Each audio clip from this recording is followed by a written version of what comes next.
Okay. Ooh! We're here. We've arrived.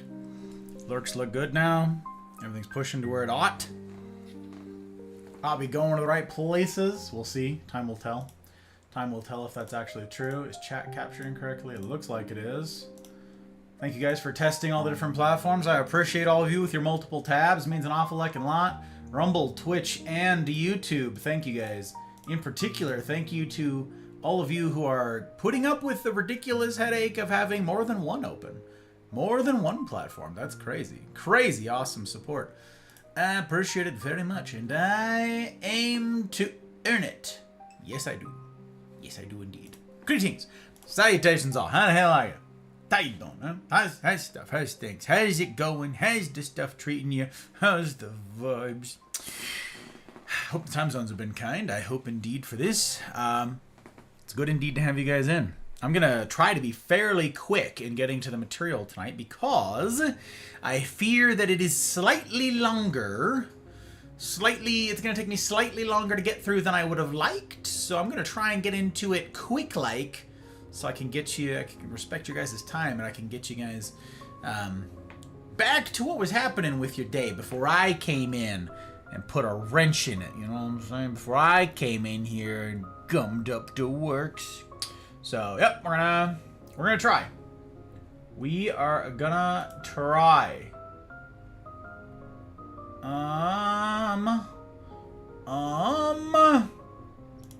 That's working, that's working. Okay. Alright. Relationships Masterclass, you guys. It's a big one. Tonight's a big one, but first let me catch up. How are you doing? Mel was here getting co's early. I hope that you were actually able to get co's today, my friend, and that it wasn't you drowning in work and simultaneously just pulling up 90 tabs, as is your usual wont. I hope you were actually able to rest your back a little bit, you know, kind of breathe a little. It is to be hoped. I know it's probably not the case, but it remains my hope. Mouse, I appreciate you being here. Thank you for the alert. Means an awful heckin' lot. An awful heckin' lot. We get the calls out to Mouse. We get to do it. We get to do it. Very exciting stuff. My tabs. That's right. You got to take care of the tabs. Leanne. Hi, Leanne. Hello, hello. Thank you for calling out, Leanne Mel. I appreciate it. An awful heckin' lot. An awful heckin' lot, Leanne. I hope that you're well. I hope your stream was treating you okay. Hope it was okay. Every time I see you pull that game up, by the way, it reminds me of Age of Empires, and I'm like, I have to stay far the hell away from RTS games. Age of Empires consumed my life for so heckin' long. They're so fun. I don't know if it's at all comparable, but it looks comparable. You know what I'm saying? You know what I'm saying. You know what I'm saying. You're no stranger to this. So yeah, anything that looks like Age of Empires, I'm like, nope, look away, look away. Very danger. Very danger. Ryan's back! Ryan, it's good to see you. My goodness gracious. Pleasure certainly is mine. It surely is. It surely is. I'm very sad, though. YouTube does not count looping. Boo, YouTube. Boo. Zacchaeus, it's good to see you, brother. Glad to have you in. I hope that you're well. I hope that you're well. My goodness gracious. Speed run intro and go. Yeah. We're going to try. We're going to try. Gail. Hello, Gail. Thank you for the lurk. I appreciate you. I appreciate it very, very much indeed. We calls out Gail. When we can, we calls out Gail. Appreciate you and all that you make possible, friendo. Appreciate your bandwidth. Looking sharp as always. Trying to dress in a manner worthy of you, Ryan. You know this. You know this. You've heard me say it before. Did not see Mouse. Alright, that is okay. I figured not. She was sneaky earlier. Very sneak. Want to play Age of Empires so badly, but I fear the same. Yeah, all the RTS games. There's so many good ones. But the Age of Empires stuff with like the fixed pre-rendered graphics, they looked so good. Like, Now we overcomplicated everything, and it's all this rendering in real time stuff, and like crashes your PC and everything, and it doesn't look half as good as like the pre-rendered stuff from back in the day. Now, Age of Empires holds up. Age of Empires holds up, which is not the topic for tonight. I need to, speaking of steering clear of it, I gotta steer off of this. Okay, first things first, terribly important. I would be remiss if I didn't thank the people who make all this possible, okay? There are a lot of folks who sacrifice to make this happen. Between the silly and the serious, all the stuff that we get up to, whether it's the heavier lectures here on Friday nights or the ARC tutorials that we're making to help people out with the trials in that game, some of the other things that we all get up to, all the just chatting nights, regardless of what it is we're doing, none of it happens without your guys' vote of confidence that it should.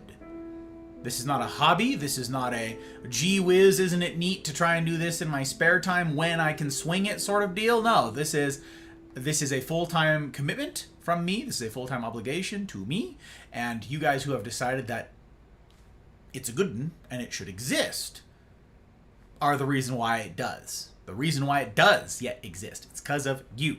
So thank you to everybody who has parted with their hard-won dollars. I am hoping that my efforts mean I'm a value add proposition to your lives.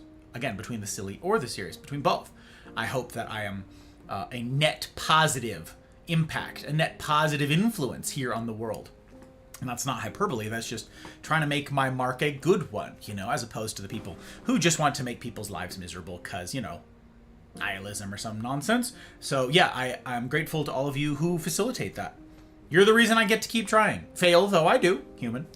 I'm grateful that I get the opportunity to try and try again. In particular, I'm grateful to the public patrons who have taken that $5 a month, whether it's through Rumble, Coffee, or Patreon, and they've taken it to the next level. That's Aki, Leanne, Gail, Goose, Mammy, Kira, Abby, Tink, Helly, May, Karma, Pencil, Pre, Ryan, Mouse, Trotsky, Pell, CJ number 1, and Zin.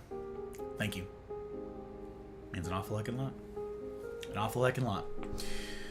Do my hazmat operations retake? Oh, currently waiting on results. Okay, hey, fingers crossed. Fingers crossed. But you put in the work, right? You put in the work. You studied up. You gave it an honest shake. Hopefully that spells good news. Thanks for the update. That's pretty cool. All right, first order of business, gang. Or second order of business after thanking the lovely humans is to get some components in order here. First of which is good drink. No proper talk is complete without it. And so, yeah, we're gonna get to good drink. By all means, let me know in chat what it is you are partaking of for good drink tonight for element number 1 of an ideal talk. It needn't be alcoholic, though mine will be. You can let me know what it is you're sipping on. What is you drinking? Some water, some Gatorade? What you got? You got some tea? You got some coffee? Maybe you're drinking something like me, a little bit of wine, something? I don't know. Tell me. Meanwhile, I'm going to be grabbing something awfully nice because tonight is an important night. Tonight is an important night. We finally get into the material that, I don't know, easily 95% of y'all have wanted since the Relationships Masterclass was announced. This is the thing that you thought of. This is what you pictured in your brain. This is the part of all relationship stuff that you have questions about and that you care about. And you're like, I don't care about any of this stuff. Get away from me. I just want to do this. The actual brass tacks, rubber meets the road, how to date. That's what we're doing tonight. How to date, or at least we're going to begin the process of discussing how to date. I'm trying to keep it succinct. I'm trying to keep it to 2 talks, but that's why tonight is going to be a little bit longer, because I'm trying to squeeze 3 talks into 2. I mean, it could be 10 talks, but try to get it into 2. We'll see. It may yet be 3. We're finding out. But yes, we're getting into that. Special night indeed. Many of you have patiently waited, some of you less patiently. But that's what we're doing. How to date. This is a good one. This is an important night, and it's going to be a challenging night, and it warrants good drink. It most assuredly does. So, I will be having a very fun glass and a very fun pour. We're going for the Kilcolman, you guys. We're going for the Kilcolman. That's right. That's right. This is a good one. This is a good one. All right. So, we're going to have a little bit of bottle asthma for you here for a special pour. Let's see if you can hear it. You let me know, okay? Whereas we kick this thing off here properly, little asthma. That's right. That's right. You know what would be fun? Is if, like, this entire time, we had just, like, clipped every single bottle asthma. Just every single Friday night that we had a bottle asthma. And just my entire, like, Twitch thing was just full. Just absolutely loaded with just like 2-second clips or 3-second clips of just thum. And so every time someone on any other channel tries to do a video shout out of me, which they often do, it would just be thum thum thum thum thum thum thum thum. That's all it is. And they're like, what the? And they try and do another one. It's thum. Every time it's just bottle asthma. I think that'd be pretty funny. I would like purposefully delete all of their clips of the channel. Just the thum one. Yeah. Would need to cut to music. Oh, to be cut to music. Sure. It's Thum thum thum thum thum thum thum thum thum thum thum thum thum thum thum. Guts, hello Guts. Good to see you. Blinker fluid, huh? Before we get to good drinks then, before we get to it, might I suggest Blue Monday? Oh my word. I thought you were gonna say Rhapsody in Blue, which I am partial to. Big fan of Rhapsody in Blue, you guys. Big fan.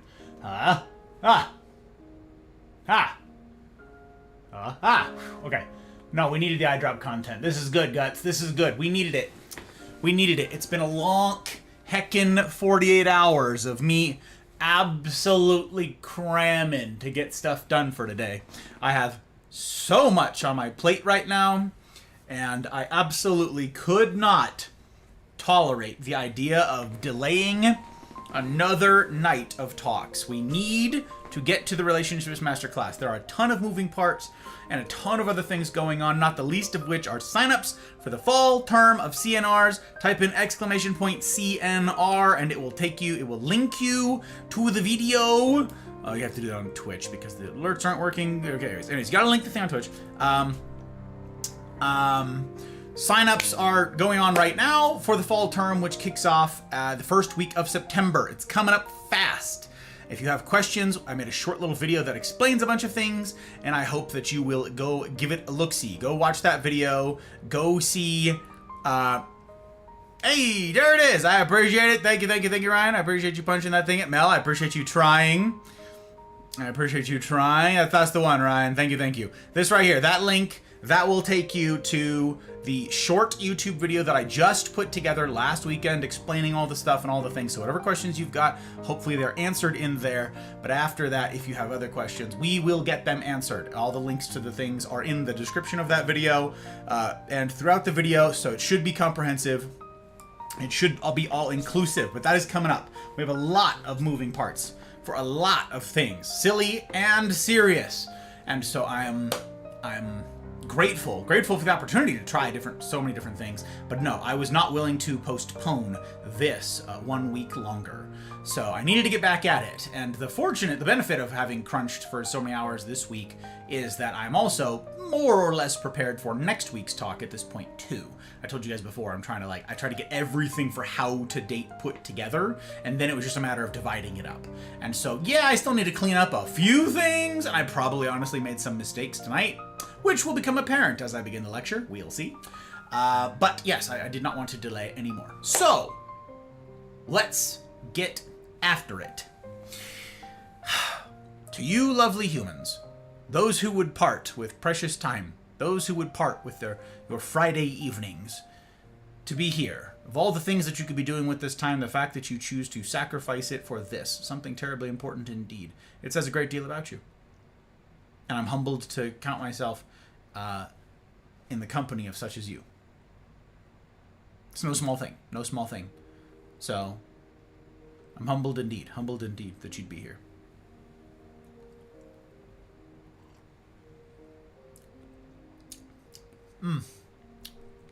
That's a fancy pour. That's a fancy pour for a fancy occasion, you guys. For fancy occasion. Okay. Got to lock things down. We are going to disable raids. Gotta close the door. Deny all raids. Okay. They are thus disabled on Twitch. Now let us disable them on Rumble. And they are thus disabled on Rumble. Okay. We're locked in. The doors have closed. All of you who are present, you're it. Tag, you're it. I'm gonna start DMing you Blinker Fluid in the hopes that it pops up in your taskbar and you see it and do it. Guts. It's our gif of girl trying to catch ball instead it smacks her in the face. Yeah, exactly. That's right, that's right. Faith! It's good to see you, madam. Hope that you will. Hope that you will. What's the story? The story is, it's cooler now than it was. And that's really the story. That's the news that's fit to print, is it's not boiling lava hot here. Also, you want to hear a fun thing, Madam Faith? I was just saying to a bunch of folks here in previous streams, just like the last couple streams, that I said, I don't know, all of you guys live in strange parts of the country, I mean the folks here in the States, where they get stuff like hurricanes and tornadoes and all that. Well, we don't got any of that over here in Nevada. Here we get the occasional earthquake and some wildfires, some wildland grass fires and so forth. But that's it. Like, we don't get any of those things. Earthquakes are really no bother whatsoever, and the fires, you know, they happen. But nothing crazy. And so here I was, gang, sort of saying to all of y'all, I don't understand your hurricane, tornado lives. I don't understand why you choose it. I don't understand any of that stuff. But yeah, no tornadoes here. So imagine my surprise yesterday when I get a notification on my phone that says, hang on, let me pull it up. I screenshotted it for posterity. For posterity. Nope, screenshots. Take me to screenshots. Okay. You guys, okay, there it is. Emergency alert. Extreme. For August 13th at 1:25 p.m. Pacific time. Okay, 1:20. National Weather Service. Tornado warning in this area until 2:15 p.m. Pacific. Take shelter now in a basement or an interior room on the lowest level of a sturdy building. If you are outdoors in a mobile home or in a vehicle, move to the closest substantial shelter and protect yourself from flying debris. Check media. So that was new. That was novel. That was something.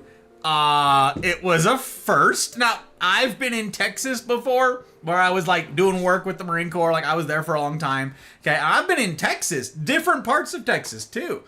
All the way up in like Amarillo, all the way down to like the middle, San Antonio. I've been to a bunch of places in Texas over the years, and I've had tornado warnings there, or actual tornadoes, or dear God, run for your life, there's a tornado, and I do mean run, because Subarus are the chief form of transportation for the Marines.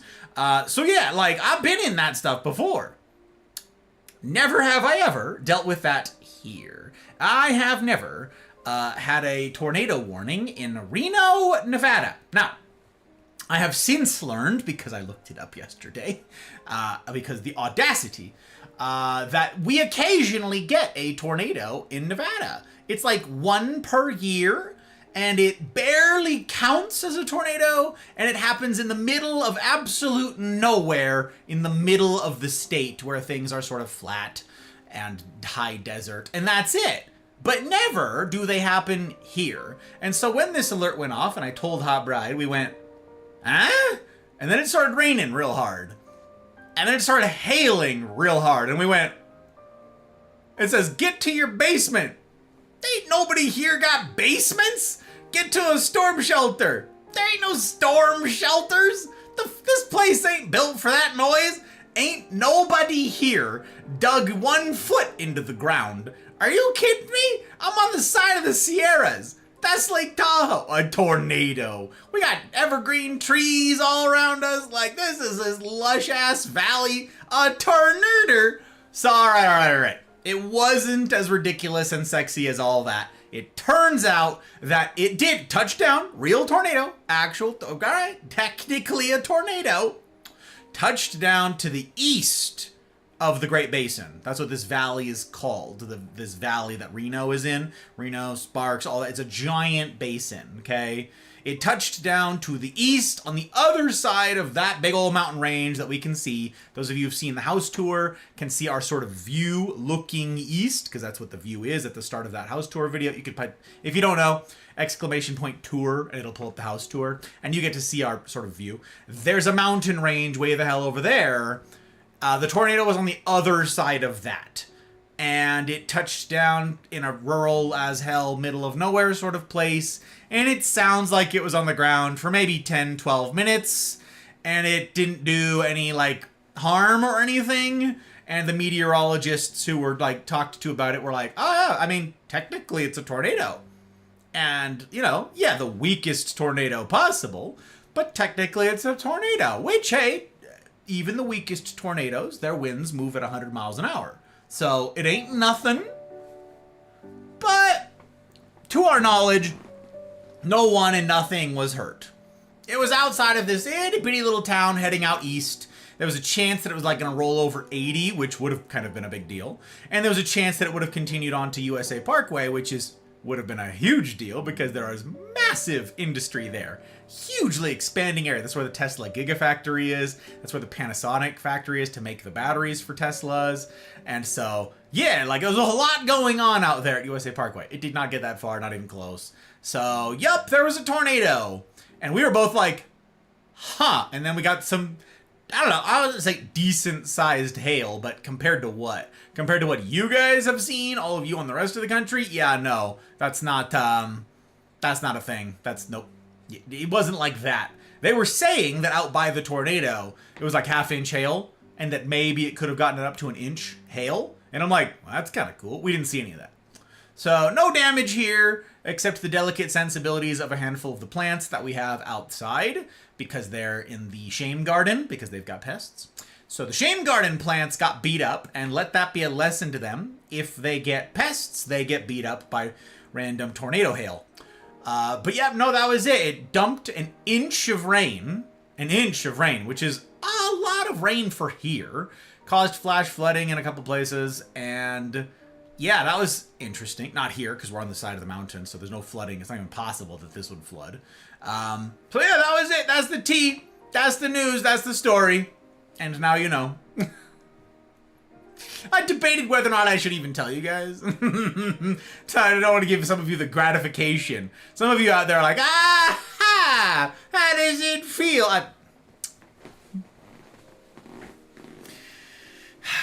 Valk, it's good to see you, madam. Helly, welcome on in, sir. It's good indeed to have you. Good indeed to have you. Appreciate it. I appreciate you being here, Helly.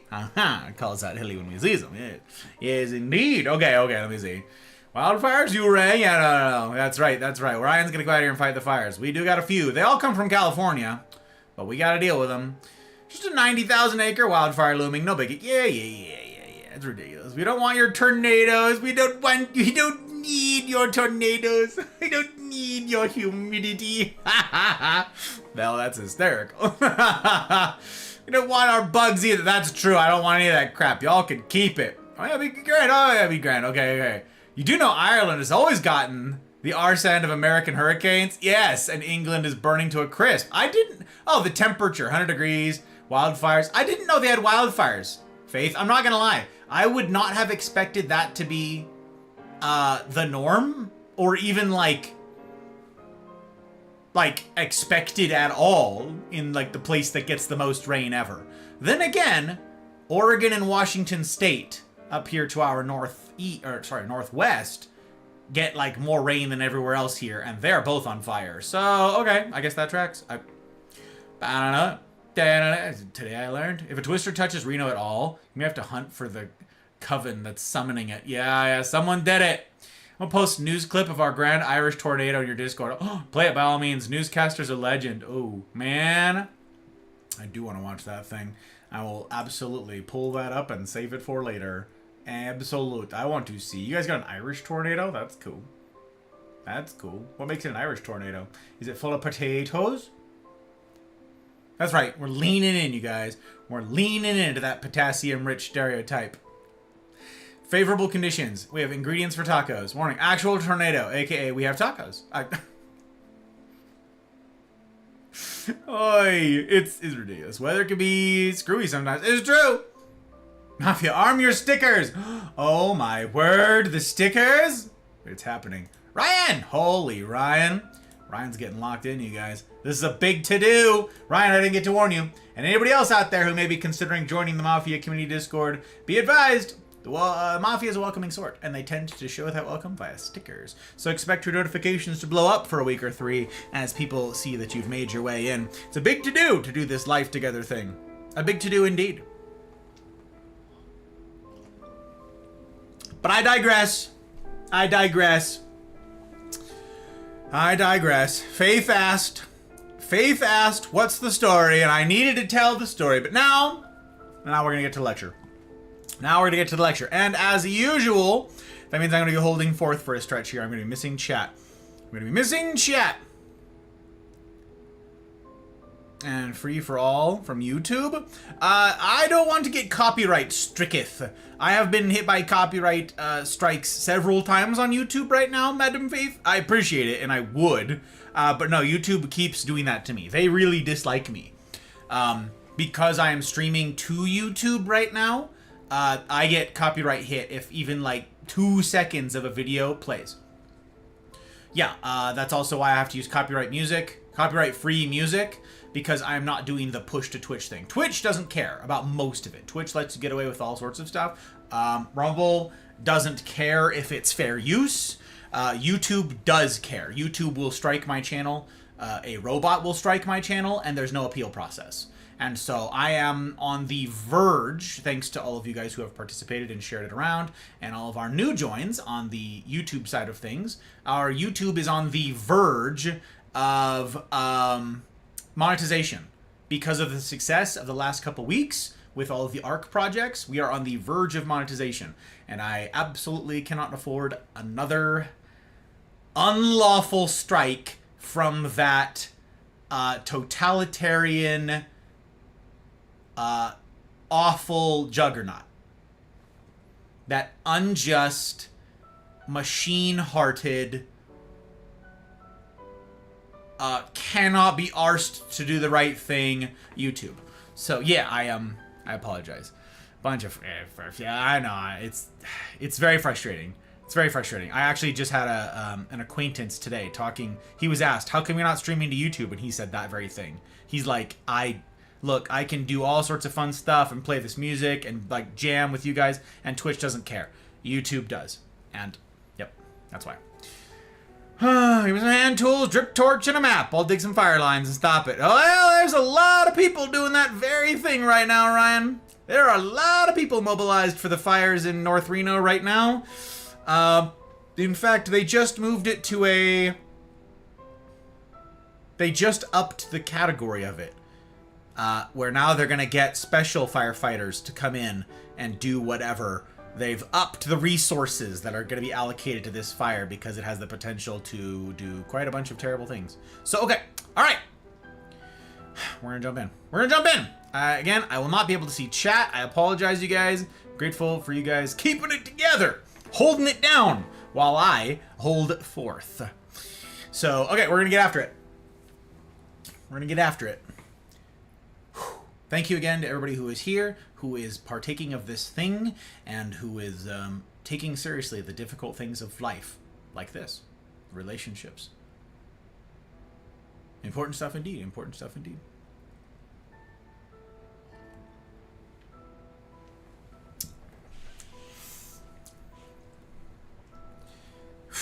All right, timestamp us.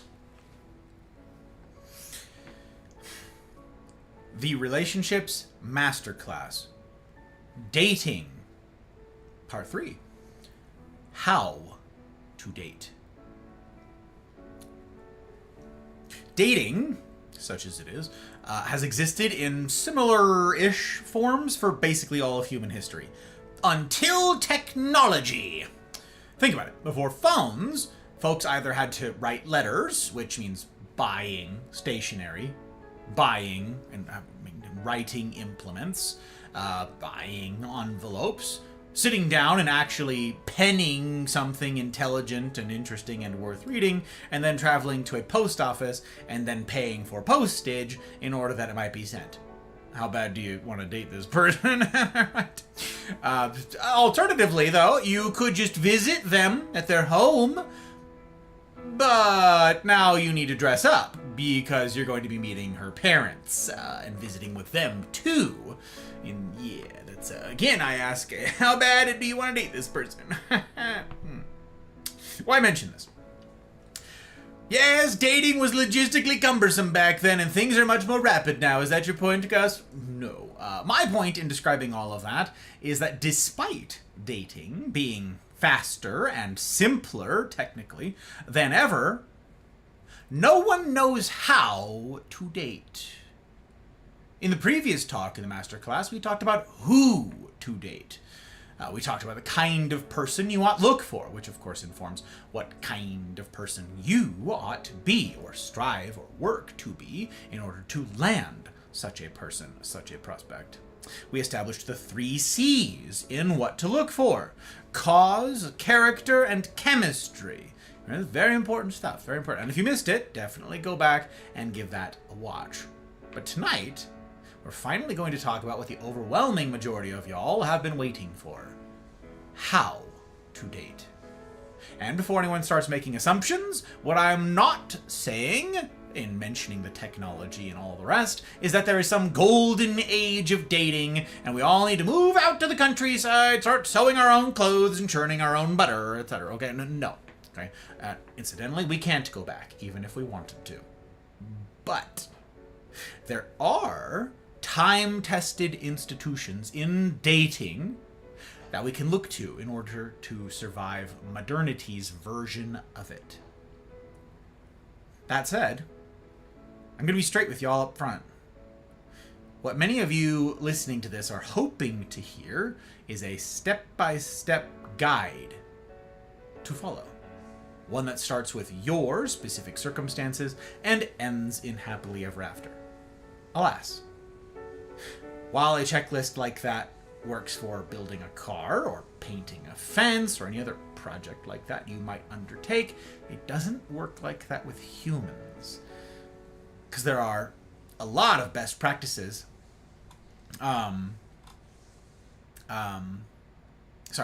It doesn't work like that with humans because there's more moving parts, okay?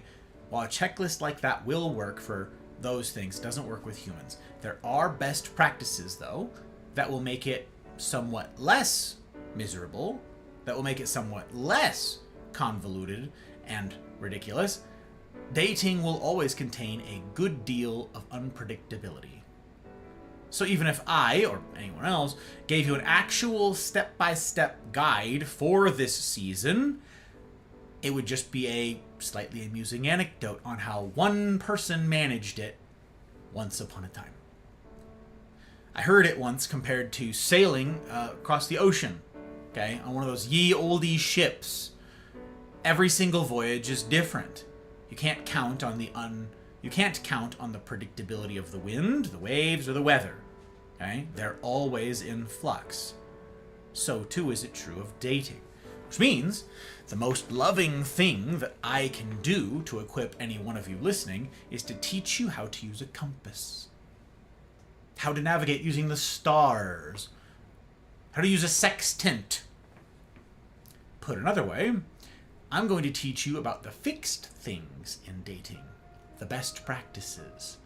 The things you can hold fast to, even when the storms inevitably do come.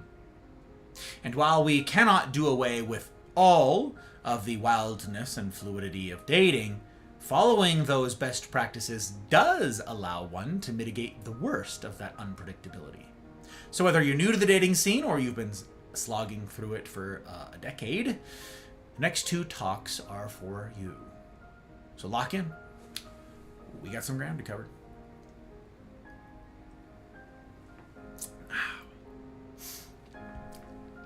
The hyper-dynamic nature of dating is what folks today blame for their anxiety surrounding the whole matter. The chief complaint, specifically, levied against dating today is ambiguity. Perhaps some of you agree. Allow me to elucidate. In preparing these lectures for the year, I had a lot of data-driven opinions on the specific logistics of how dating is done these days. And as some of you listening have heard me say before, the Hot Bride and I frequently remark that it feels like we were hanging off the rungs of the last chopper out of Nam, right? We dodged this ridiculousness in the 11th hour. We're all looking down at you guys and everybody else who's stuck in the singleness sort of game and at the miserable mess that y'all are in and marveling at, oh, we just dodged that bullet. How could anybody be dealing with this thing of today? I know, preach. Somebody here, preach. I hear amens. I can hear them from however far away you are. So naturally, my mind drifted toward the things we did, Hot Bride and I did, back in my day, that I could point y'all toward right now, okay? But, as I said already, a social autopsy of how we managed it would amount to little more than a history lesson. The world has changed, for better or for worse, and no matter our season of life, we must play the hand we're dealt. And some of you have a hand dealt to be single and wrestling with the world of dating and romantic relationships right now. In my musing about the current state of feelings surrounding relationships, I was saddened by one thing in particular in talking to so many of you about this over the years. The prospect of marriage. It's supposed to be this amazing thing, and it is. And that amazingness, on the other end, has historically been the motivator for people to push through this often uncomfortable process of dating in order that they might grab hold of it. But nowadays, people, like we talked about during the intro of the series, use words like stressful, depressing, and anxiety-inducing to describe their feelings about it. Not about marriage, per se, but because the overwhelming majority of folks still like the idea of marriage, it's the process to get to marriage that is the source of everyone's despair. Now, let me tell you, I was quick to start pointing fingers at technology for this, okay? That's right where my mind jumped. That's right where my research jumped to. That was right where I went to, okay? But I also asked a lot of questions of a lot of people. I have for a very long time because I've been studying this for over a decade. And here, in these talks, in this series, we've thus far only given light treatment to online dating, okay? And the short version is that I have mostly only bad things to say about it. But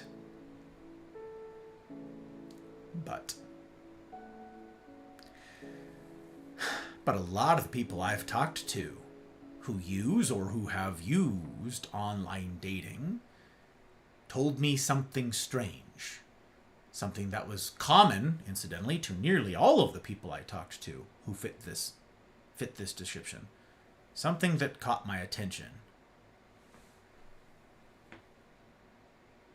They might concede, yeah, it's not perfect. Yeah, it's got its problems. Yeah, I don't like it for this reason and this reason and this reason, and it does this and it has these effects and it probably caused all these things.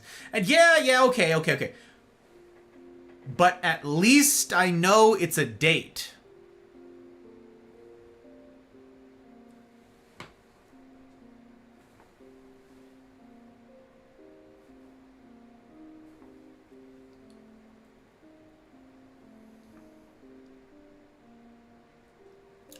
Now that is interesting.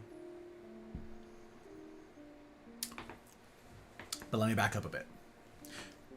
Just like with singleness, we need to define terms so even know what we're after here, okay? When I say the word dating, what do you think that means?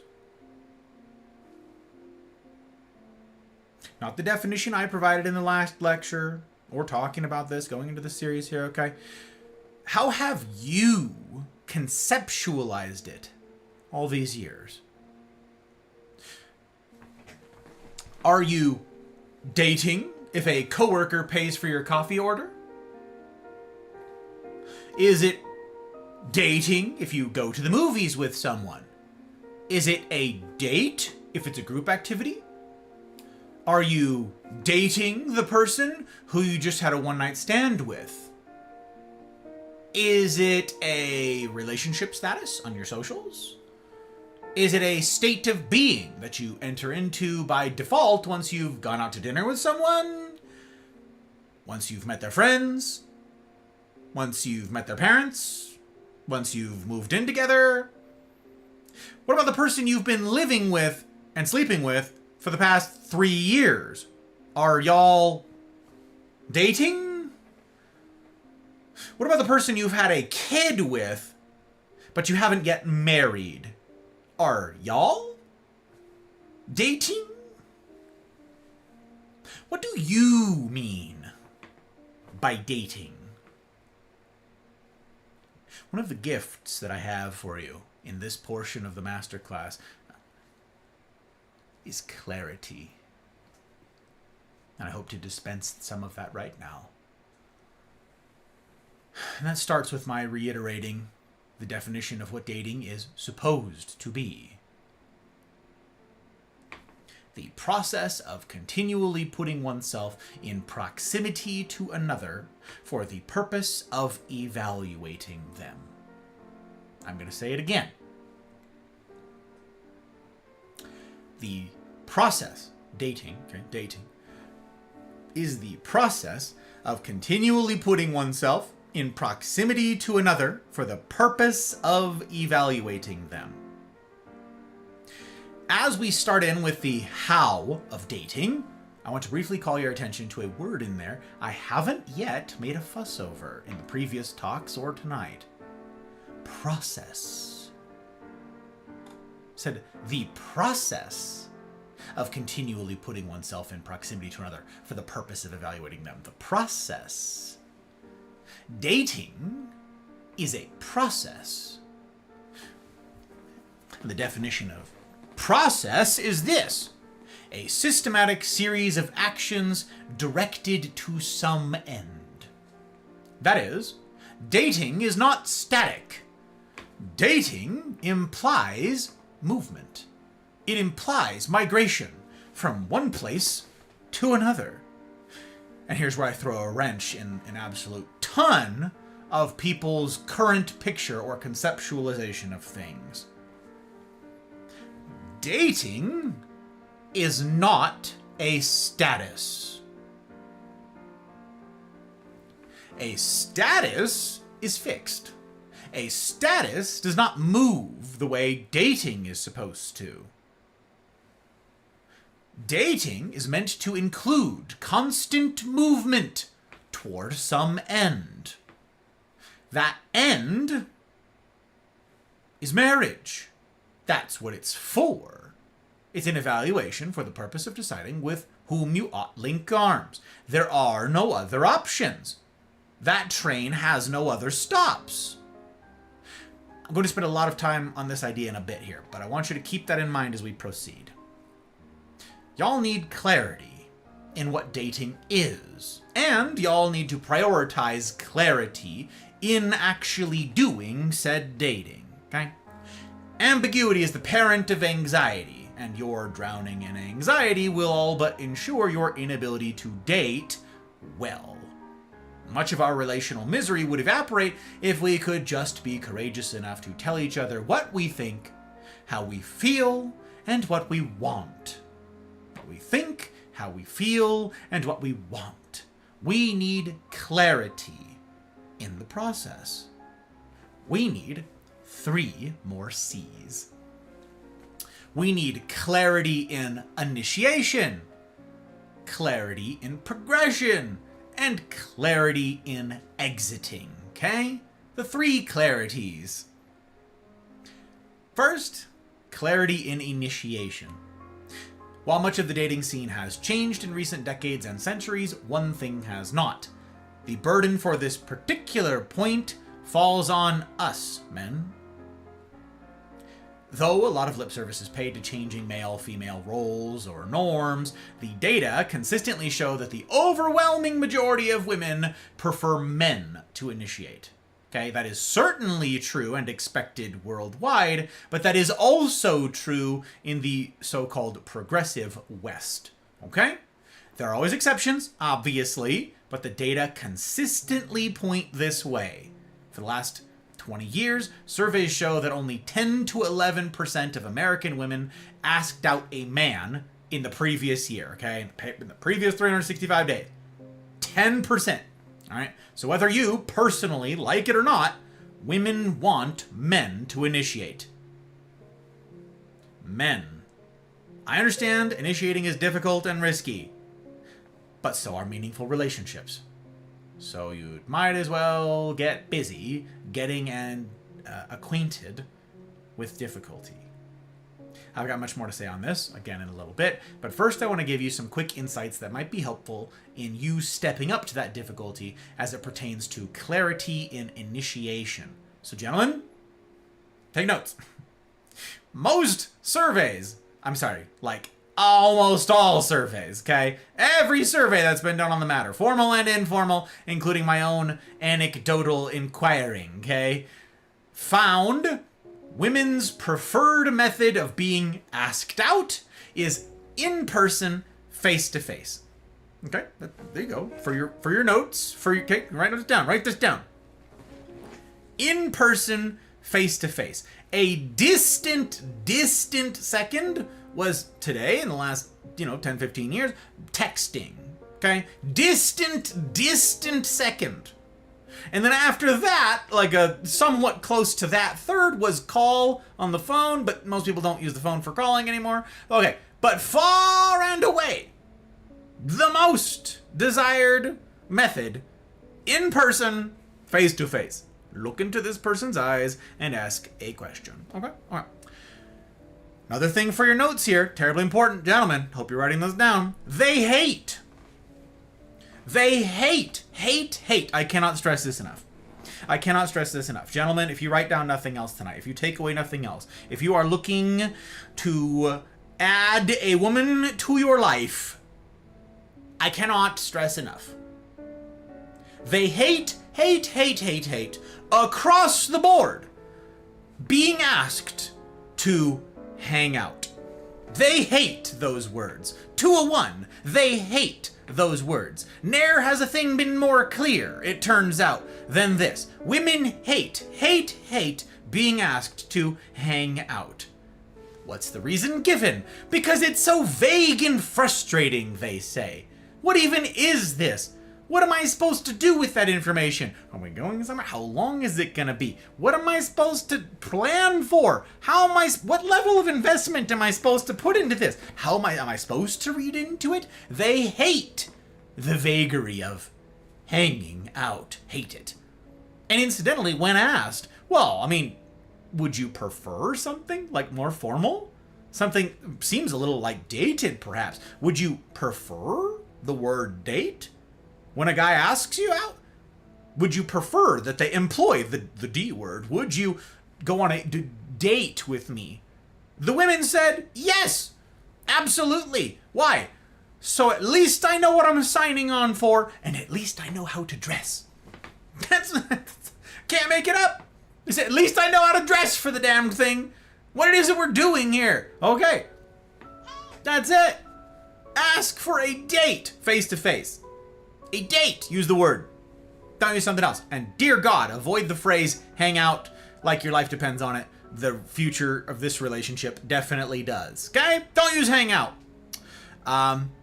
A great way that you can do this, if you don't want to say, I would like to take you on a one-on-one date, it's going to be romantic and there'll be roses. Okay, you just met this girl, you want to be cool, okay, be cool. A way that you can do this, very good advice here, is plan a thing and then invite them along to go do that thing. Okay? You're going to go do this thing and you would like them to join you in doing this thing, this activity. It could be a group activity. It could be a volunteering opportunity. I did this, incidentally, with Hot Bride. Some of you have heard this story. It's been a long time since I've told it, but when we were first dating, I was planning on doing Halloween, volunteering for a Halloween program with the Salvation Army here in town, okay? It's in a very sketchy part of town for the underprivileged folks, and it was supposed to be this project run by volunteers to help, have a safer place for these kids in the bad part of town to go trick-or-treating, okay? And it was this fun little thing where we did activities and all that, and I was volunteering to do that. And I was already planning to go do this thing. And I invited Hot Bride to join me. I invited her to come do the thing with me. And she said yes. And we had a great time. And incidentally, we still make references to that day, that night, of Halloween activities. It was more like the afternoon, because it was also, again, in a bad part of town. They wanted to kind of do it while it's still light outside and all that jazz. Okay? We still reference that today. In fact, I'm pretty sure we have an inside joke from that date, okay, that we made reference to yesterday. No, day before yesterday? Tuesday. On Tuesday night, we made reference to that date. This past Tuesday. That was 11 years ago. That was 12 years ago.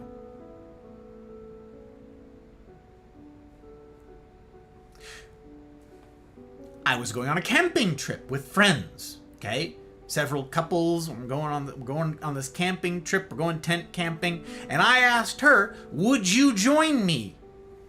Meet some of my college friends. It's gonna be guys, gals. Okay, we're gonna go up there for a handful of nights. Would you join me in doing this thing? I'm going anyways. I will be going on this camping trip. Would you like to come along?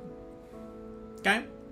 I had planned and done a bunch of things with dear cousin that I had in town, okay? Her and her husband and her gaggle of kids. I loved spending time with these kids, and I volunteered at their schools.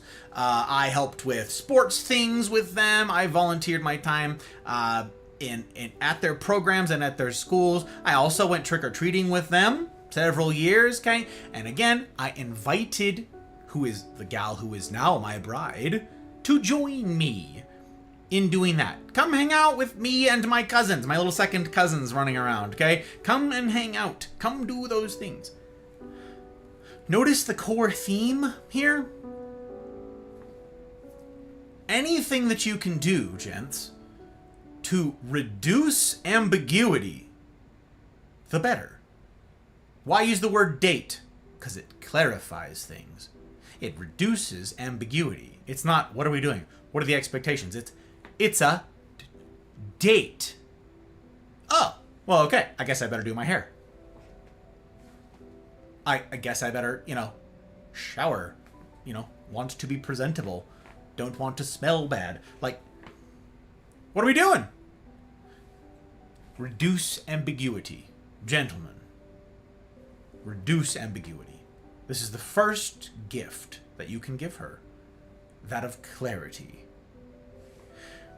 So yes, use the word date if for no other reason than so she knows how to dress. Okay?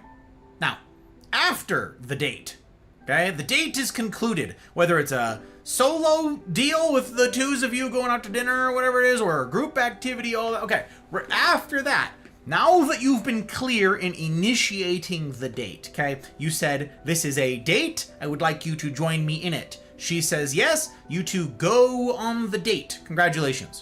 You did the thing. Awesome. Now that you've been clear in initiating, and you've gone on the first date, actual date, no ambiguity there. Now it's time to be clear in the second way, in intention. Clarity of intention. I really enjoyed tonight. Do you mind if I call you again?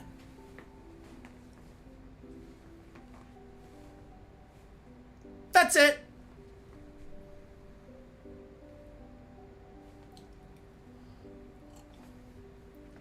Avoid the Hollywood-fueled post-date ridiculousness.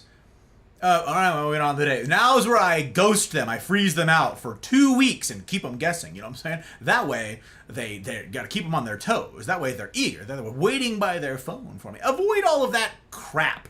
Do I text them? Do I call? I don't know. Has it been too long? Does this mean they hated the date? I don't know. Are we together still? What if this other person asked me out? What am I supposed to say? Am I just, oh God, they must have really hated this thing. Did I not shower enough? Oh God, is it me? Stop that. Stop all of that. Get rid of it. I really enjoyed tonight. Do you mind if I call you again? Now, she can relax. He said he enjoyed our date. And he said he'll call.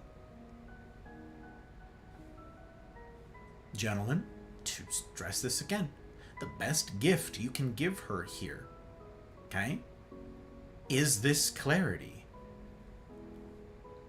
And as a rule here, as a strong encouragement to you, never end a date without communicating something to that effect. I had fun. I will call you. As a quick clarifier here, you don't need to be weird about this, okay? With with clarity of intent, you don't need to be weird about clarity of intent. You say, okay, now we're doing this thing. What's next? I don't mean that on the very first date, your opening line, okay, ought be, you and me are going to be together forever, so we're going to make babies. Don't do any of that. Be cool, man, okay? Be cool. Breathe, all right? But as the dates continue, as they do go on, as you get to know this person a little bit better and see them in different environments and all that, okay, on the 4th or 5th date or so, clarity of intentions really comes in. It's more than just clarity that I will call you and contact you and all that. That's all terribly important. But also clarity about where this is going. Where you see this going, okay? And the twos of you can talk about it. So maybe, yeah, by the 4th or 5th date, somewhere in there, maybe actually talk about this. Maybe actually sit down and have a conversation about this. If everything's going well so far, maybe say something like, hey, I'm not looking to get married like this month, like not right now, but I'm also not just messing around.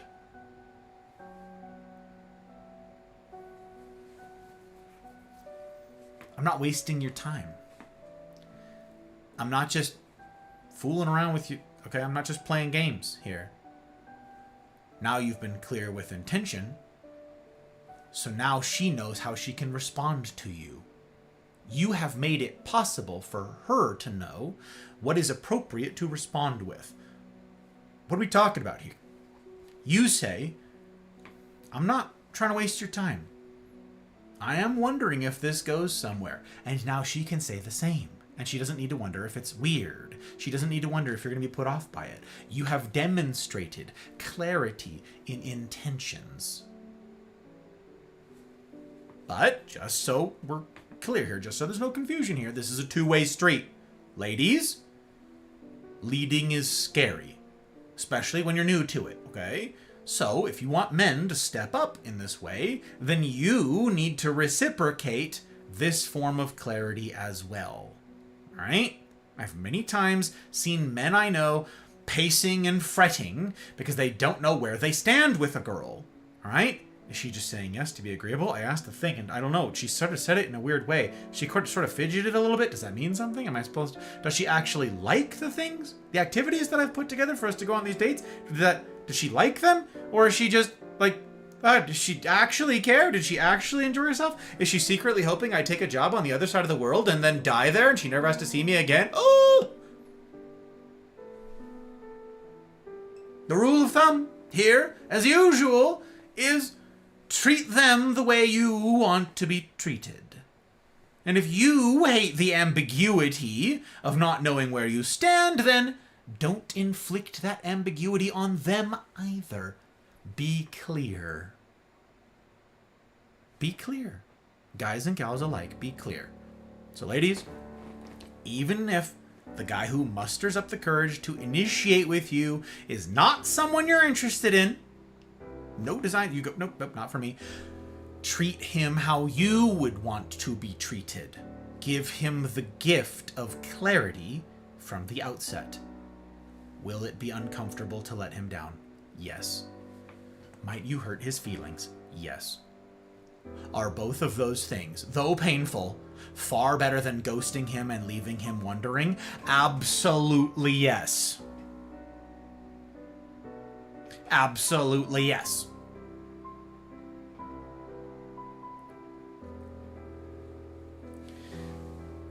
What if, though? What if the issue is not that you don't like them, though? What if it's that you do? What if it's that you do like them, and now you're afraid to lose them? You don't necessarily want to be clear about your thoughts and feelings and hopes and dreams, because you're afraid, I like this person. Am I going to scare him off? Am I going to drive him away? Let me challenge you here. If you're afraid that being honest about your intentions will lead to a breaking things off with this person that you enjoy being around,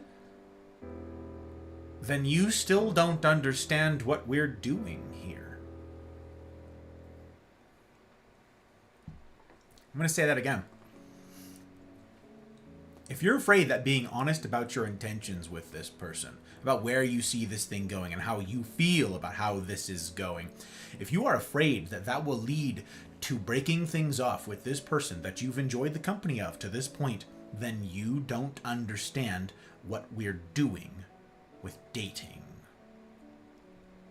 If y'all have been on those 4 or 5 dates, and one of you says, in sharing your intentions for your life, your future, and where you hope to end up, and you say, I hope to put down roots somewhere and have a big family with like 4 or 5 kids, and your compatriot responds with, ew, I hate kids. Oh no, I don't want to put down roots anywhere. I want to spend my life traveling the world. I want to bounce from place to place, nowhere to lay my head and nowhere to call home. Then you should break up. Broken record time. What is dating again? Dating is the process of continually putting oneself in proximity to another for the purpose of evaluating them. What are we evaluating? Whether or not this person is, from last time, pursuing the same things as you, has similar goals or dreams to you, and therefore, whether or not they're the right person to lock arms with for the rest of your days. And if y'all's visions for the future are different, like that I just described, then a breakup is not just okay. It's good. It's desirable.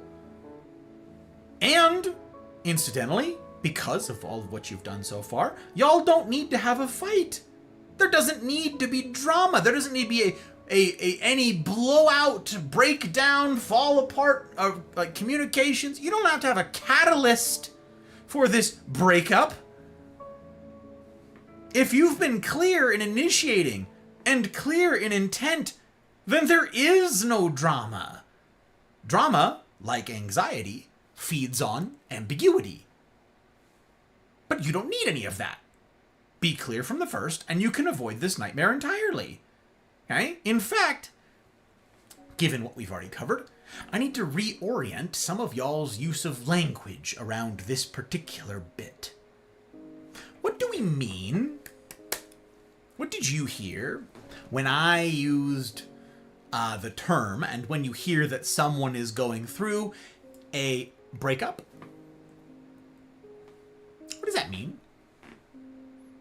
What do we mean when we say someone's going through a breakup?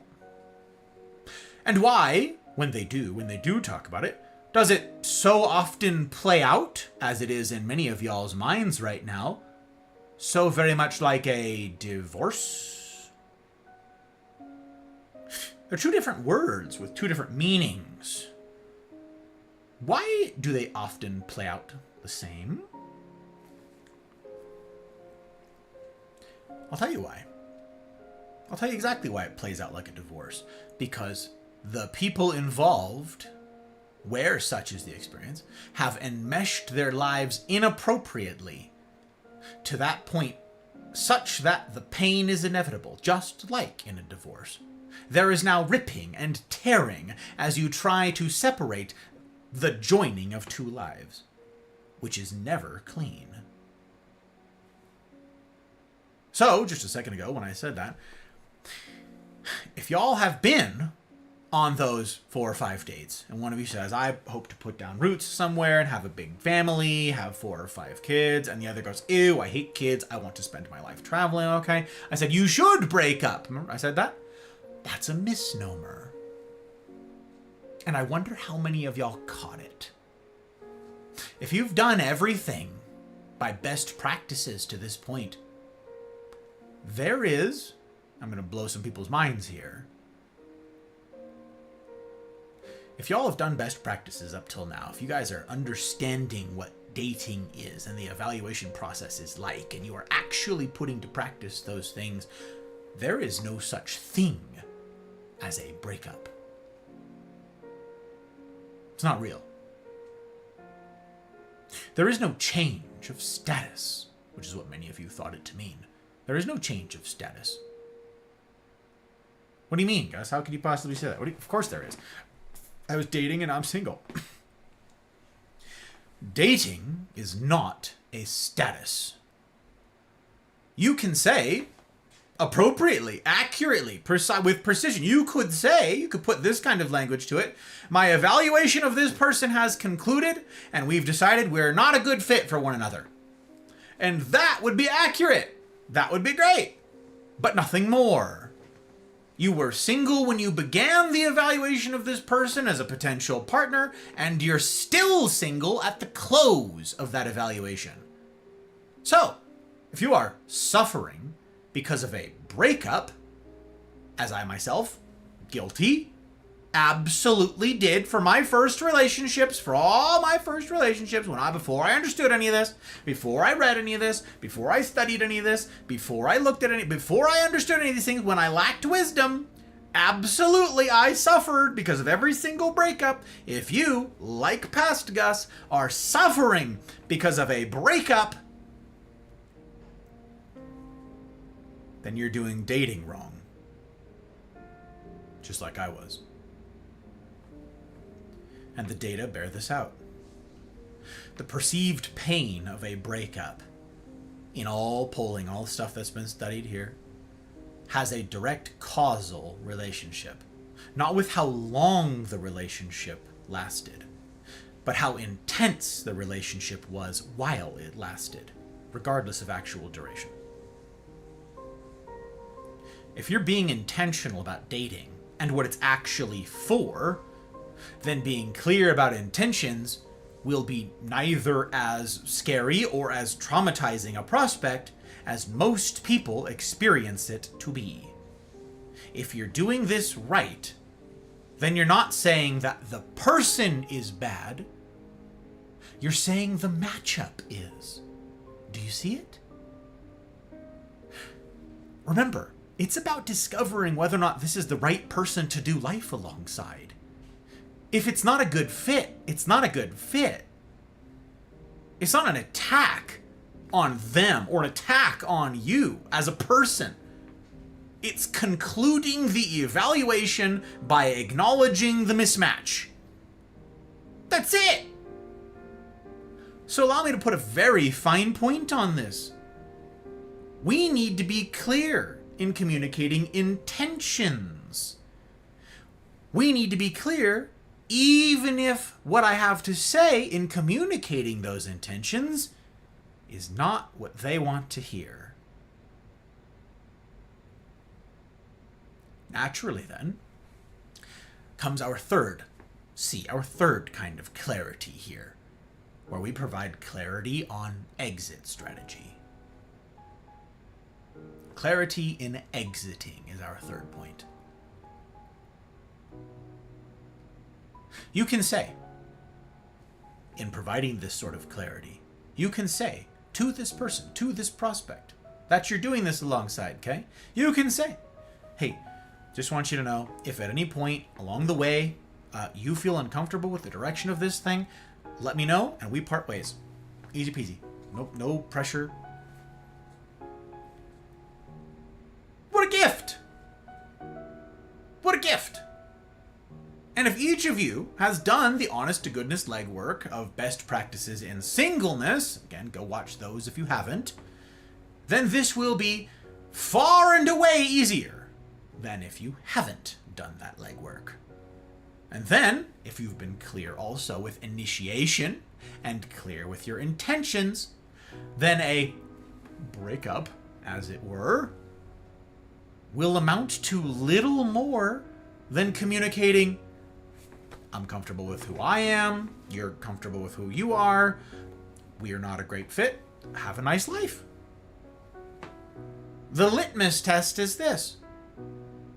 If you are doing this right, following the breakup, following the end of the evaluatory period here, you ought be able to sit next to each other at some sort of social function and have there be no awkwardness whatsoever. Is that true of your past relationship attempts? If you were invited to a wedding of a mutual friend and you were seated at the same table next to each other, would it be awkward? Then you did dating wrong.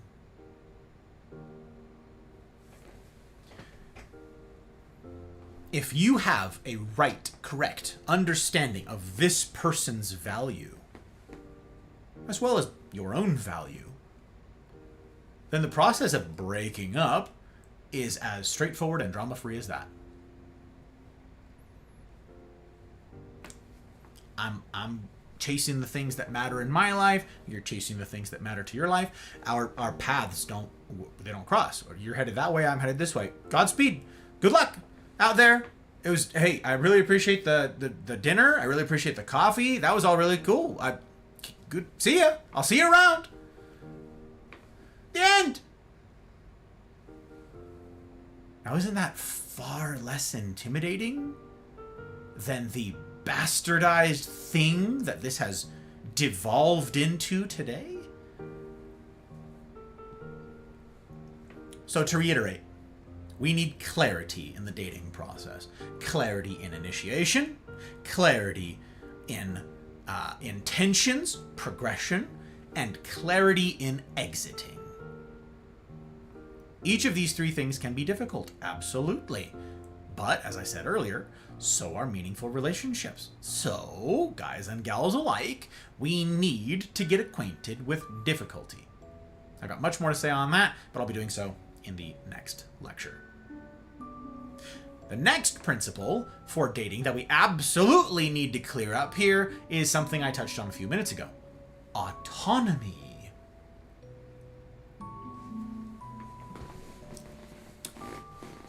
Autonomy.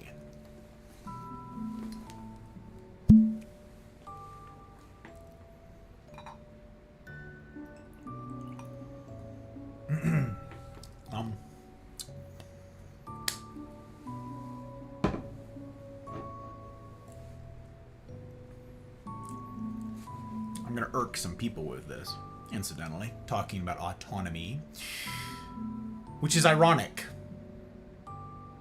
The people that it will irk. It's ironic that those are the people who will be irked. It's...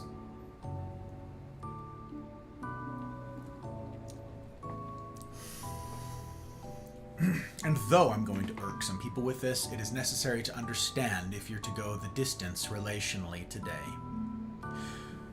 Earlier, I said that dating involves and implies movement, that it's not static, that it's not a status. Well, now we come back to it, as threatened.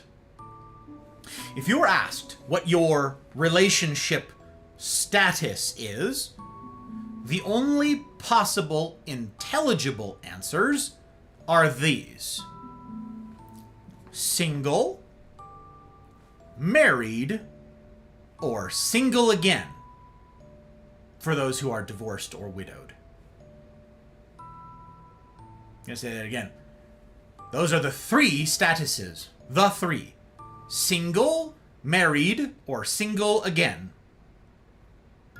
I know all of us have seen and likely used the relationship status indicators on the various socials, going back to like Facebook and MySpace, probably all that, okay?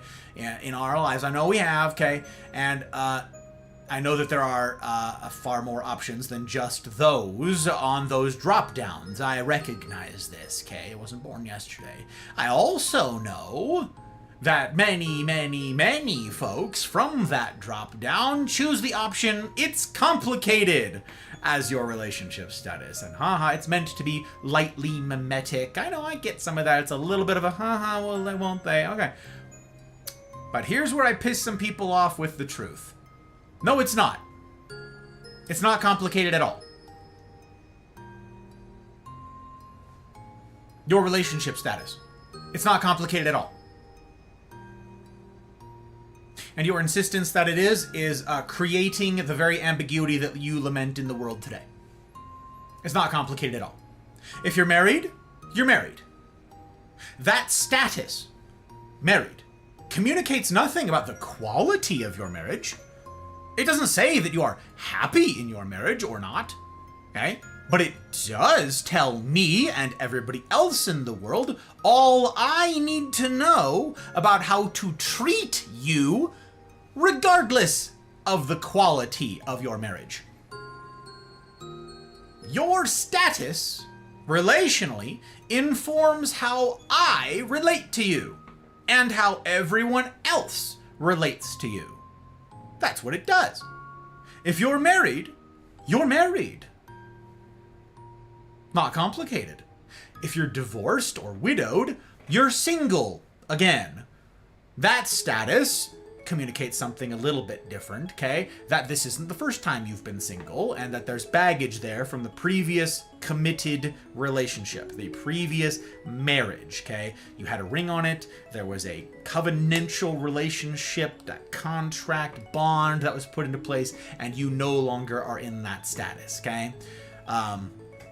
And as I talked to a couple people about this, examples of this became clear. This is, whether or not it was a good relationship, there will be baggage that follows a divorce or the loss of a spouse due to something like war. Okay? I'm a Marine. I know people who've lost people. Okay? Like, I'm no stranger to this. People who've lost their spouses in combat and so forth. Or they've lost their spouses to suicide because of the PTSD from their combat. Okay? All the rest. You are different in this sense than someone who has never been hitched before. This person is with you still.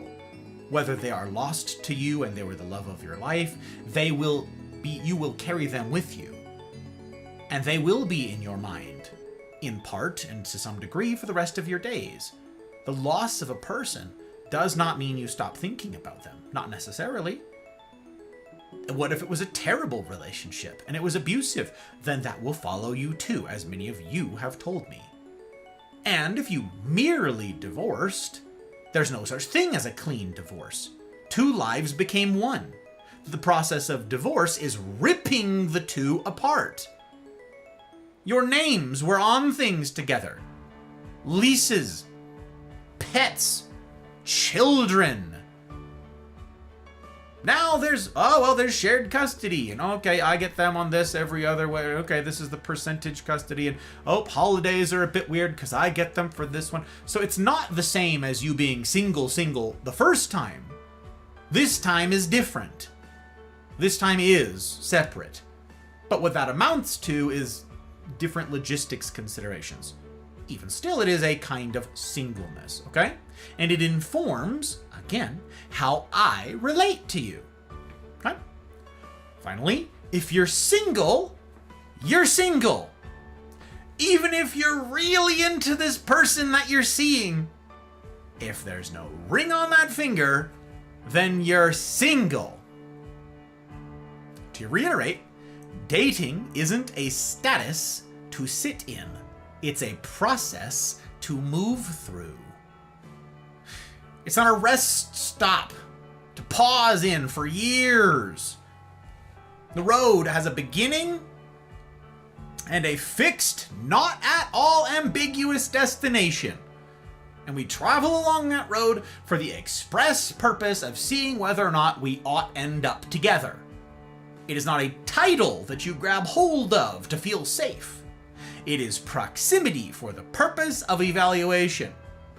If I'm trying to evaluate your life, if that's my purpose in dating here, if I'm doing this right, if I'm seeing you straightforwardly, and I'm evaluating you to see if you're the right match for later, what I'm not doing, because it would be counterproductive, because it would be destructive to this end, what I'm not doing is trying to mesh our lives too closely.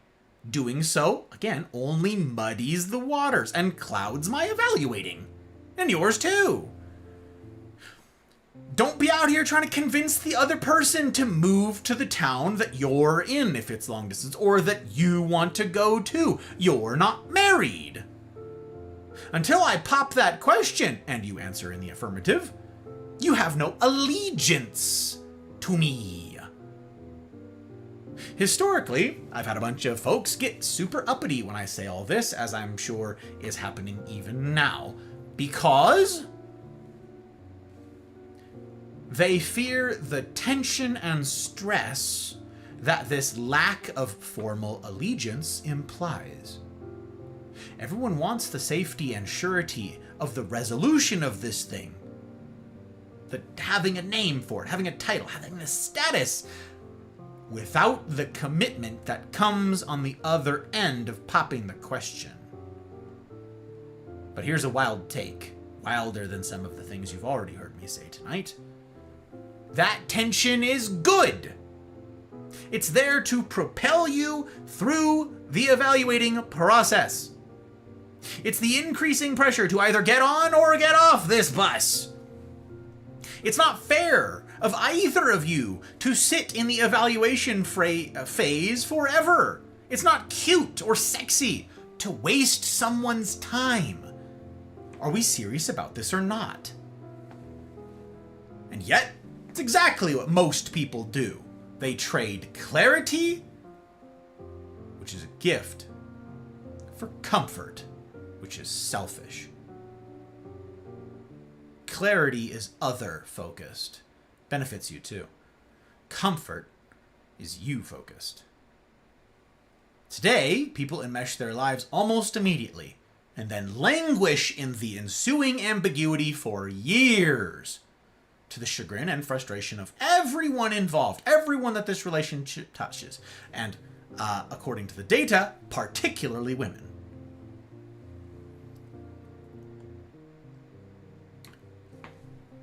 I'll pick on millennials here, because y'all are my people.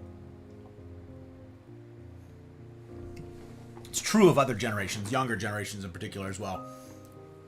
I think it's also true of Gen Xers and so on, but true of millennials, okay? We seem to have gotten a lot of things backwards with relationships. Now, you can point to the people who taught us, or you can point to us being particularly stubborn, unwilling to learn these things, big cultural shifts, yada yada, okay. We've gotten a lot backwards. We want exclusivity without any of the obligation that comes with that exclusivity. And that's no small thing. In fact, if I had to try and distill down one reason that explains why so many of us today struggle with romantic relationships, it would be this. Somewhere along the lines, we decided to add a status. We decided that single, married, or single again, those three, that's insufficient.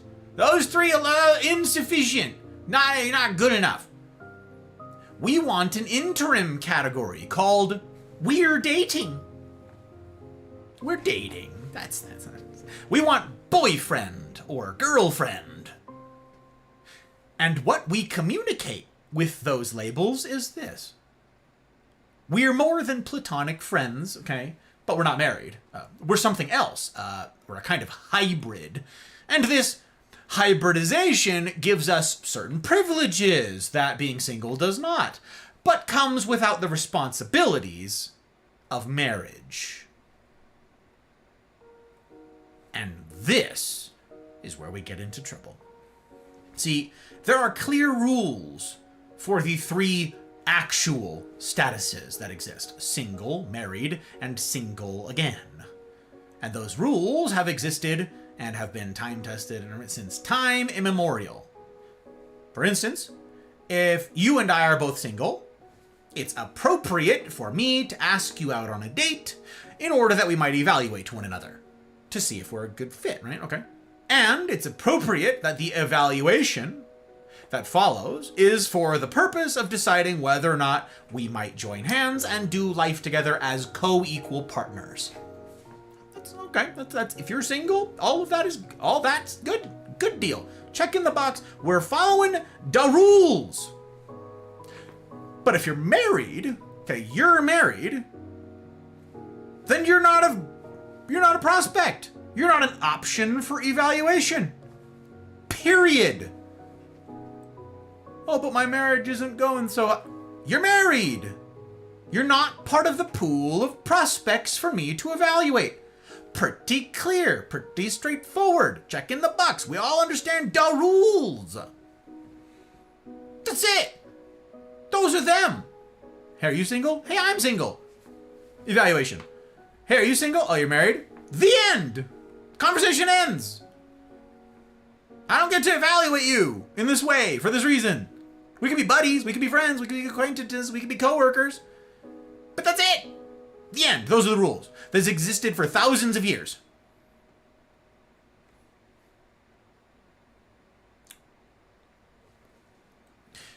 Being single again, this sort of third category, okay? Being single again is slightly different only because what's on offer is different, okay? What's on offer is different. What you bring to the table of a new relationship now includes the baggage, again, for better or worse, of the previous one, okay? But what all that includes just amounts to variables for the other party to consider in their evaluation of you. Okay, that's what that amounts to. Okay, if you bring a child to the, you've got a child from your previous marriage, you've got custody, stuff like that. That is a variable for this person that's also single across from you. That is part of their evaluation of you. That's a variable for them to consider, a terribly important variable for them to consider. We should all care whether or not they include that in their evaluation of us. Okay. You bring in some trauma or baggage of any kind, again, good or bad. That's an important bit of information for them to use in evaluating you. It doesn't change anything, however, about the appropriateness of how you would, say single again, interact with married folks. Still no is the answer. Single? Single. Again, but single. Okay. That changes what's appropriate for us to do. Single again. Oh, married? All right. Have a good day. It's not complicated, it turns out. Your relationship status is not complicated. So for all intents and purposes, there are not 3, but 2 statuses. Single and married. But then we ill-advised, tried to add this new category, and everything gets muddy. Hey, why didn't you text me today? What? Oh, I don't know. You're supposed to text me. I am? I'm sorry, I didn't know that. Yeah, you're my boyfriend. You're supposed to text me every day.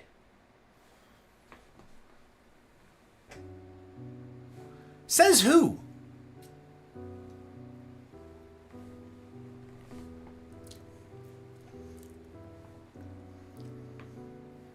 Hey, you went to this event. Why didn't you invite me? Well, I don't know. I guess I didn't really think about it. I have to be the one that you invite to these things. You can't go. I have to be the one. Well, says who? Well, you're my girlfriend. Oh, okay. I'll ask again. Says who? The thing about this invented category is that everyone has different rules for it. And those rules very often conflict. You enter this status hoping to get certain privileges and access to this person, say to their body, while simultaneously avoiding the responsibilities and commitment that comes with an actual union. But that person did too. Only the access and privileges they expect from the relationship might differ from the ones you had hoped to get in the same sort of... Hence the confusion, hence the hurt, hence the heartbreak, hence the nastiness. And I have heard so many questions over the years about one's relationship that make absolutely no sense in light of what all I just said to you guys. I had a friend in college. Okay, he was doing sort of a long distance, it wasn't super long distance, but different towns, okay? Sort of a long distance relationship with this girl, okay? Attending different universities. And he asked which one should have to move schools so that they could attend the same school together while they're dating. Like, should I have to, like, shouldn't she have to move here? Like, I feel like, you know, I'm doing this degree program and she's still sort of bouncing between majors. She's still really kind of figuring out what it is she wants to do. She hasn't really got like a super like locked in career path. So I feel like she should have to move here and come to this school. I feel like she should have to consolidate to where we are, you know? She should, hang on. She should have to?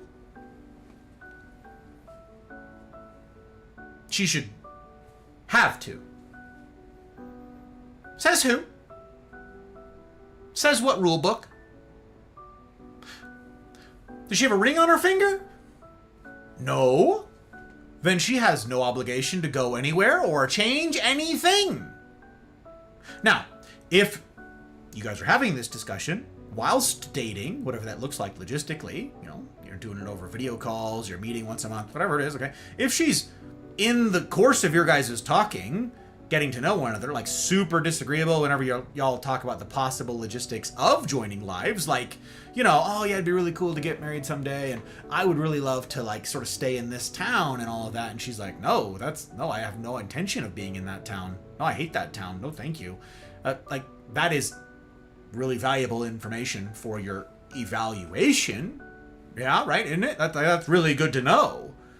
In deciding whether or not this is a good person to link arms with, it's really, really good to know that she doesn't want to be where you are. And you're like, oh, I really love this town and I've got connections and I can see myself having this career here. And she hates the prospect of it. Okay, that's really handy for your evaluation. But until there's a ring on it, she has no obligation to you whatsoever. Nor he to you. Just so we're clear, there are no obligations for the made-up status of dating. I'll say it again. Is there a ring on that finger? No. Then he or she has no allegiance to you. I've many times heard, we've been dating for so long, guys, it's like we're married. No. No, it's not like that at all. I don't mean to be insulting, but it's not like that at all.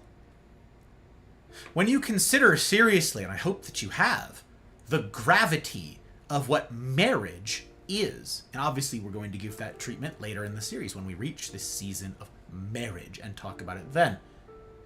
When you grapple with this, the weight of what marriage is, committing to someone with whom you'll join finances, family, and future forever, there is no comparison. A dating relationship, no matter how long it's been going on, can still end in an hour. Which is why you're in it, isn't it? That's why people stay in this invented status. Precisely for that reason. So that you can walk away if a better option comes along. If things get too uncomfortable here, if things get, too disagreeable here, you can walk away. You like to keep one foot out, one foot in. You've got the flexibility to come and go as you please, right? So no matter how long you've been together, or what that interaction has been like for however long, it can still end in an hour. The same is not true of folks who are committed to one another in marriage, and who did so understanding the gravity of it. It's kind of a big asterisk, kind of an important caveat there. There are people who are flip with the idea of marriage, and I'm not talking about them because you are already not, if you fit that description, taking marriage seriously. You are already not following best practices, and it's probably bearing fruit in your life. Marriage brings with it a slew of privileges, but that's because those privileges also require shouldering a whole new slew of responsibilities. So, if someone is saying to you, in effect, I want the privilege of access to your body, but I don't want the responsibility of loving and caring for you forever. I mean, what if you get ugly? Like, what if something happens to you and, like, you can't get freaky anymore? You know what I'm saying? Like, what if your mind changes about, like, stuff we get up to? This is, I want access. I just don't want to, I just don't want to commit to you. Then that's not love. Not the kind you deserve. The real deal doesn't shy away from the commitment part of this. You can lie to me, lie to others about the true love that y'all share till you're blue in the face, okay? But you can't long fool yourself.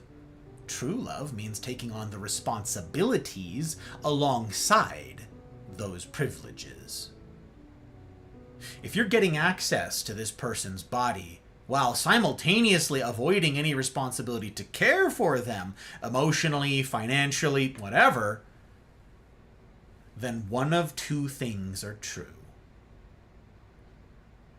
You don't understand or appreciate the invaluable worth of this person, or you don't care about the invaluable worth of this person. You are either naive or you're a monster.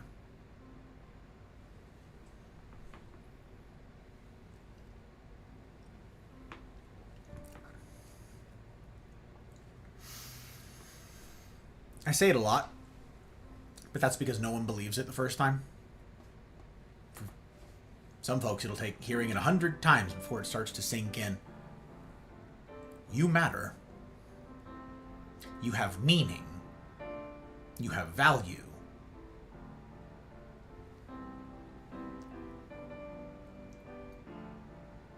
There's a quote from Baz Luhrmann that I like here. Don't be reckless with other people's hearts.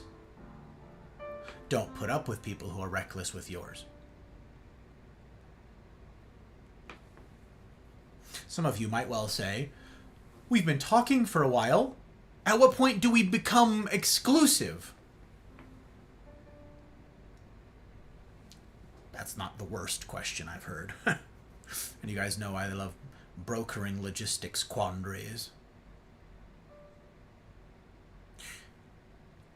Here's a question that I read while I was learning all this and researching all these things over the years, and it stuck with me, okay? And it might be a valuable benchmark for a lot of you out there listening, like it was for me.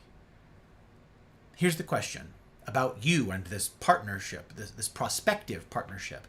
You and this person that you're evaluating, right? And who's evaluating you in turn, right? Are you, as an individual, in an emotional, spiritual, and financial situation where you feel you could reasonably get married in the next 6 months? Okay? If the answer is no, the writer went on, then you do not need to be in a rush to try and lay some claim on this girl. You do not need to expedite attempting to name your relationship, because what you're trying to do is get the comfort and security of locking her down, saying to the world, she is my girlfriend. Hands off. I must again here reiterate, if there's no ring on that finger, then she has no allegiance to you. You have no claim over her. She is still free to evaluate whomever she chooses. Same goes for the guy. Unless there is a ring on that finger, this person that you are evaluating is free to evaluate as many other people as possible as prospects.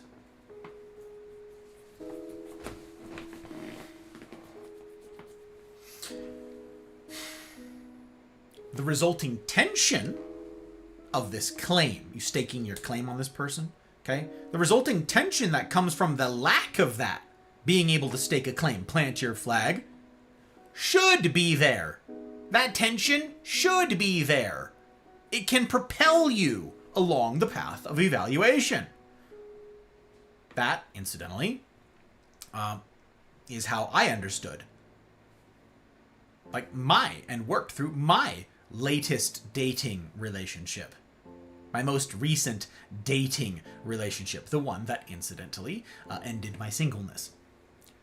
I knew over the course of the entire time that she had complete freedom to leave at any time. And she knew the same was true of me. I could evaluate any other potential prospects at the same time and decide that they're a good fit, which would have removed me from the pool of romantic prospects. She knew that about me, and I knew that about her. She knew that I could have talked to other girls and been like, oh, wow, we really are heading in the same direction. We really are. We really do. We're in a decent matchup here. What do you think about... And you know what? I was evaluating other prospects while she was evaluating me. And she knew that. Why? Because I was often in her workplace and she watched me do it. She watched me talk to her coworkers. She watched me talk to them, get to know them, evaluate them. I was single, they were single. We were seeing if our lives matched up. That can be very, very casual. Hey, I'm heading this direction in life. Ooh, no, I'm not there. The conversation never goes further. Evaluation can be as simple as that. Hey, what do you do? Oh, I do this thing in town because I'm passionate about this sort of thing. Oh, no, I'm not passionate about that at all. In fact, I think that's stupid. All right, we don't need to talk anymore. I mean, we can be cordial, we can be nice, but we don't need to talk anymore about any idea of linking linking arms. That doesn't need to happen at all anymore. That's done. That's cooked. That's finished. She watched me do this with everybody. But you know what? It forced each of us to take seriously the other. Don't miss this. It forced each of us to take seriously the other. If I wanted to lock her down, or she me, then we needed to take the evaluation process seriously. You don't just gaff it off. You don't just coast through this. You're not just hella super freaking casual with this person's time or their life. Yeah, I'll string them along for a couple weeks. Just ghost them for a little while, ice them out. Yeah, we'll see. We'll see what happens. I'll just ignore them for a while. I know they got some big things going on in their life right now, but I won't be there to comfort them. I won't be there to help them process things. I won't involve them in what all I got going on. Just keep it casual. Part of the problem today, I think, is that because we make no serious distinction between dating exclusively, which is an oxymoron, and actually being married, we don't take the latter as seriously as we ought. I suspect that's also the reason we feel entitled to this allegiance while we're dating. But there is a difference between the two, and a return to healthy relationships societally starts with recognizing that fact. There is a difference. You are single. The married person is not. It's not complicated at all. For some of you, this season of evaluation will last longer than others. I, myself, am a bit of a slow learner. So for me, this evaluation of Hot Bride took a year. A year to the day, as a matter of fact. A year from the day that she asked me out, I got down on one knee. A year to the day. How long will that take for you? Only you can know. But for your consideration, here's when I decided to move forward with this. I asked the Hot Bride to marry me when I was convinced that life with her would be better than life without her. If you've taken the advice of these talks seriously, that dating is meant to be a season of serious evaluation that answers the question, do we make a good partnership or not? Then you'll understand what all I mean by that question and its hopeful answer. I don't mean it in a sappy 15-year-old, 14-year-old crush sort of way. My life would be incomplete without you. This is a conversation for another time. I mean it in a very sober way indeed. I've done my due diligence. I've studied this woman. I've evaluated her. And I've come to the conclusion that she and I are a good fit. Dating is not a way of maximizing benefits and minimizing obligations. It is not romantic. I'll say this again. It is not romantic to waste one another's time. So how long does this take? How long should this process go on for? What's the timetables here? How long should I expect this whole thing? It should go as fast as possible and as long as necessary. This is the tension between those two. As fast as possible and as long as necessary. I'll revisit that phrase later. Long enough to answer that question. It's not sexy, it's not romantic to waste someone else's time, so don't, as quick as possible. And as long as necessary for you to get a proper evaluation in and to land on, we're good partners. We're a good fit. We're a good matchup. We can go the distance. We've evaluated one another appropriately to this point, and we've arrived at the same conclusion. As long as that takes. But remember, however long that takes, they do not owe you anything. They have no obligation to you. They have no allegiance to you, because dating is not a status. It does not have obligations that go along with it. And if you're out there saying, well, okay, Gus, fine, but I already have a boyfriend. I already have a girlfriend. What am I supposed to call them if not that? What am I supposed to call them? You said I can't call them a boyfriend or a girlfriend. What you call one another, okay, is none of my business, and it's irrelevant here. If you want to use boyfriend or girlfriend, go right ahead, okay? What I'm asking is that you take yourself and this other person seriously enough to honestly consider what you mean when you dub them with that title, with that moniker. What do you mean by calling them that? If you mean it in the way that I discussed a bit ago, she's mine, or he's mine, then I'll remind you, this person has infinite, enduring worth. He or she is not anyone's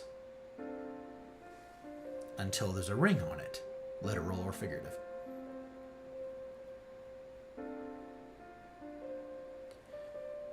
Dating and marriage are not the same. Stop trying to have your cake and eat it too.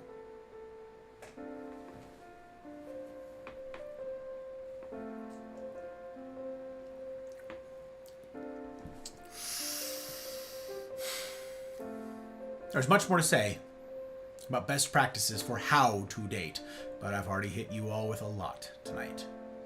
So I'm going to save the rest for next time. In the meantime, I invite you to seriously consider what you mean, or what you have meant historically up to this point, if your mind has been moved. What you have historically meant by dating. And then I invite you to consider whether or not your motives with this person, historically or presently, were or are as wholesome as you claimed or now claim them to be. Have you dubbed them with a title so you don't need to share? So that you don't need to worry about them potentially pairing off with someone who's going to take them more seriously than you are?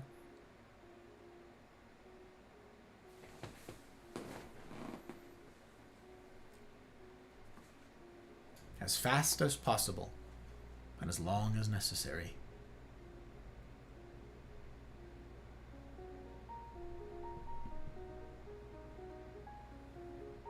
So concludes How to Date, Part 1. More to say, more to say. As usual, I'll reiterate here, if you have questions about relationships, about the seasons of our lives romantically, relationally, or questions that are adjacent to it, whether it had to do with tonight's topic or any others, from singleness to married and all the stuff in between, use the anonymous form. Okay? You can punch in this form. It'll pop up. There's a link in chat. You can punch into Twitch. The Notion board will pop up, and you can ask relationships questions in there. Okay? You can say in there, totally anonymous, you can put whatever questions you want and however many you want. I don't know who it is. I don't know who writes them out. I don't know who. Unless you put something in the body of your message to indicate who you are, I have no idea who it is. I'm the only one who sees those questions. I hope that one of you will take advantage. It is my intent. I mean, I'm obviously going to try to answer as many questions as possible as they relate to all of these seasons of life. It's meant to be comprehensive. Okay?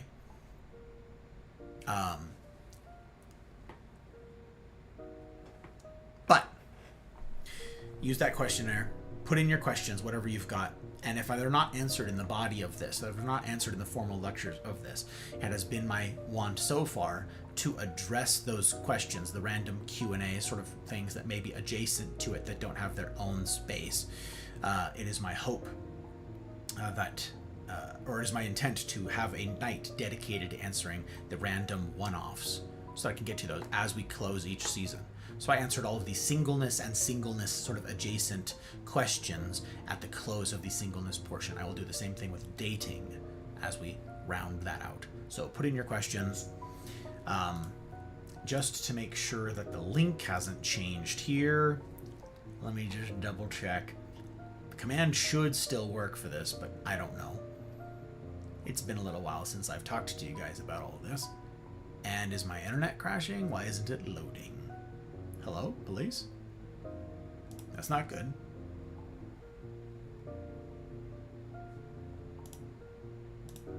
Uh-oh.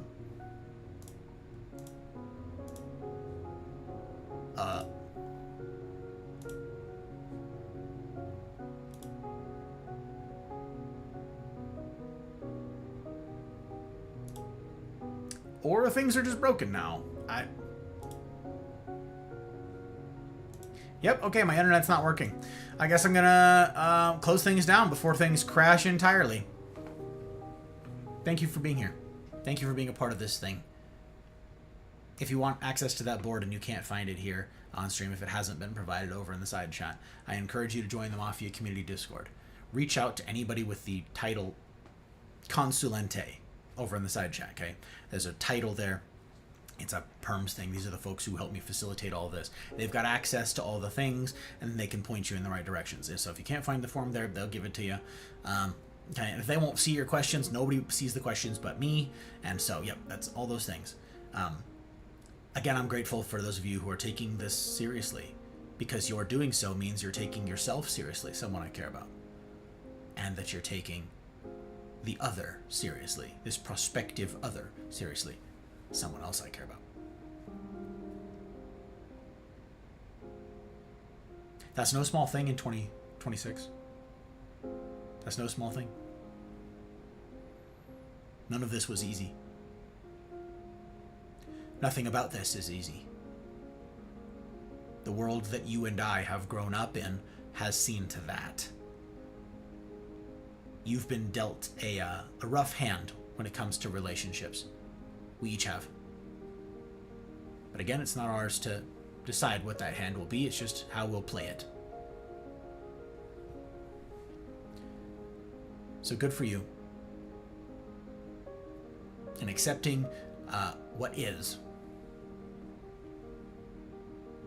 Not something I take for granted. Follow on Rumble, follow on Twitch, subscribe on YouTube, join the Mafia Community Discord, get plugged in. Fill out the CNRs form. Go watch the video for what CNRs are. They kick off in a couple weeks here, first week of September. Smaller group gathering get-togethers that we do once a week, 90-minute get-togethers. You can do this where we get our humaning reps in. This is where we train in this sort of stuff. This is where we train to brush up against the lives of our fellow man and to do so wisely and well. It is no small thing at all. And I cannot more strongly encourage that you be brave and watch that video. See what they're about. And then sign up. If you've got questions, we've got answers. Whatever they are. I hope you will. To you, the remarkable caliber of human, alongside whom I get to do life.